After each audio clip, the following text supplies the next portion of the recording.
chose for my contemporary artist was Lisa Yuskavage.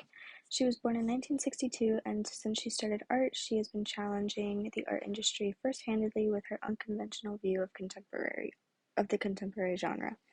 In 1990, she kickstarted a new series that kind of started her outlandish and confrontational artwork. And from these pieces, she had themes included such as power, womanhood, sexuality, and gaze.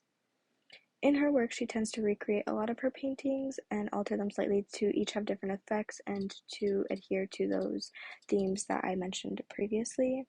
In No Man's Land, we can see there are 4 renditions at the top specifically that challenge womanhood, sexuality, and power.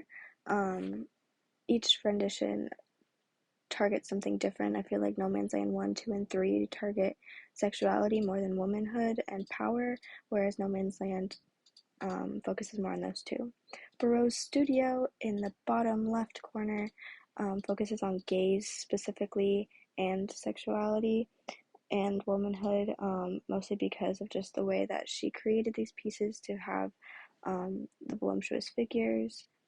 Pamet Road and Drag focus on gaze and sexuality, and all of her pieces use gaze, and we can see the different viewpoints that, whether they're from men or women or from anyone of the female figure. What I find most interesting about Lisa is how she decided to maintain her focus on this interesting subject matter. Usually it would be found controversial or provocative, maybe even inappropriate, but she combats those statements by providing meaningful themes within her pieces.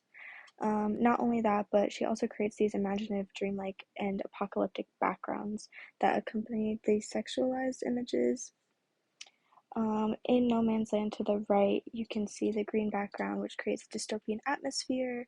The outfits that they're wearing represent womanhood, their poses represent sexualization, and the acts that they're doing represent power, kind of. They're living off the land, doing men's work. Another thing that I found interesting was how she was inspired to start these pieces by her friend Jessie Murray, who kind of pushed her to find this creative outlook and use the depths of her imagination to create these masterpieces. And here are my sources. The first one is from the pamphlet that they give you at the University of South Florida's Contemporary Art Museum, and that is where I learned of Lisa Yuskavage.